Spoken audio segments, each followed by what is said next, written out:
जिला हुगली स्थित सप्तग्राम विधानसभा क्षेत्र के विभिन्न दुर्गा पूजा मंडपों में इस बार दिखा एक खास चेहरा। जी हाँ, समाज सेवी स्वराज घोष का खास योगदान। उन्होंने अपने स्वर्गीय पिता मानिक चंद्र घोष की स्मृति में 95 दुर्गा पूजा समितियों को प्रतिमा, वस्त्र, सिद्धि विनायक गणेश जी परिधान और आर्थिक सहायता प्रदान की। इस मौके पर वो सप्तग्राम विधानसभा के विभिन्न पंडालों में दिखे। इस अवसर पर वह आदर्श सेवा समिति, मिल कॉलोनी, 25 वर्षीय प्रदीप संगत, त्रिवेणी शिवपुर ठाकुरबाड़ी दुर्गा उत्सव, शिवपुर सार्वजनिक श्री श्री दुर्गा उत्सव, ईटा चूना राजबाड़ी, शिवपुर शिव सुहागनी सार्वजनिक दुर्गा उत्सव समिति, सुभाष चंद्र स्पोर्टिंग क्लब और सहयोगिता महिला समिति समेत कई पूजा पंडालों में पहुंचे। स्वराज घोष ने इस मौके पर कहा, माँ दुर्गा से मेरी यही प्रार्थना है कि यह हम सभी को शक्ति दे ताकि सप्तग्राम क्षेत्र से आसुरी शक्तियों का विनाश कर सके। माँ दुर्गा और जनता के आशीर्वाद से मैं सदैव लोगों की सेवा करता रहूँगा। पूजा आयोजकों और स्थानीय लोगों ने इस पहल का स्वागत किया और स्वराज घोष को धन्यवाद दिया।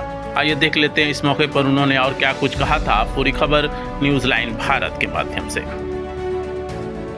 आज के महासप्तमीते सप्तग्राम विधानसभार मध्य बाँशबेड़िया एलाकाय बाँशबेड़िया एवं त्रिवेणी विभिन्न पुजो मंडपे आमी सन्धे 6:30 থেকে ঘুরছি। প্রায় 12-14টা পুজো মণ্ডপ ঘুরেছি। ঘুরে সকলের সাথে শুভেচ্ছা বিনিময় করেছি এবং প্রত্যেকটা ক্লাবকে আগামী দিনে আরও ভালো শুভেচ্ছা জানিয়েছি, যাতে ক্লাবগুলো সামনে 2026-এ যেন আরও ভালোভাবে পুজো করতে পারে, তার জন্য তাদের পাশে থাকার বার্তা দিয়েছি। তার সাথে শেষ আজকে এখানেতে এসেছি। এখানে মহিলা সমিতি একটা ক্লাব আছে যারা মাতৃশক্তির আরাধনা মায়েরাই করে। এই মা বোনেরা এখানে আছেন, আমার দিদিরা আছেন, এরা পুজো করে। এই পুজো মণ্ডপে এসেছি। এই ক্লাবে বিভিন্ন রকম খেলাধুলার সাথেও এখানে বাচ্চারা যুক্ত থাকে।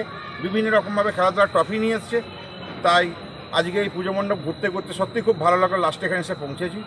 তো আমি একটাই কামনা করব যে যাতে সকলে সুস্থ থাকুক, সকলে ভালো থাকুক, সকলে একসাথে পুজোয় আনন্দ উপভোগ করুক, এইটুকুই সকলের কাছে কামনা করছি। এবং মা দুর্গার কাছে কামনা করছি একটাই, মা তুমি সকলকে ভালো রেখো, সকলকে সুস্থ রেখো, আগামী দিন যেন আরও সুন্দর হোক। এই যে আমি ঠিক চোখে দেখছি না, কারণ রাজনীতির মঞ্চে হয়।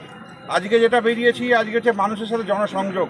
কারণ আমরা বিভিন্ন দলের সঙ্গে যুক্ত, বিভিন্ন রকম দলের কর্মী এখানেতেও আছে, কিন্তু দলের ঊর্ধ্বে একটা হচ্ছে মানুষ। তাই মানুষের সাথে যদি আমরা শুভেচ্ছা বিনিময় করি, আমার মনে হয় এর থেকে বড় পাওনা কিছু হয় না। তাই আজকে এই সপ্তগ্রাম এলাকায় বিভিন্ন জায়গায় মানুষের সাথে যে শুভেচ্ছা, ভ্রাতৃত্ববোধ, মায়েদের যে প্রণাম, দিদিদের যে স্নেহের ভালোবাসা, বোনেদেরকে ভালোবাসা, ছোটো ভাইদেরকে ভালোবাসা, সেই বিনিময় করার জন্য আজকে বেরিয়েছি। এবং খুব ভালো লাগছে যে সপ্তগ্রাম এলাকায় এই ছোট্ট এলাকার মধ্যে এত পুজো হয়। আজকে এলাকা পরিদর্শন করলাম, খুব ভালো লাগলো। তাই আমি এলাকাবাসী হিসেবে এবং এই সপ্তগ্রাম এলাকার সমস্ত মানুষ যাতে আগামী দিন আরও ভালোভাবে পুজো মণ্ডপে মা দুর্গার পূজা করতে পারে, তার অগ্রিম শুভেচ্ছা জানাচ্ছি এবং তাদের প্রত্যেকটা ক্লাবের পাশে থাকবো। আমি এখন থেকে তাদের কাছে বার্তা দিচ্ছি।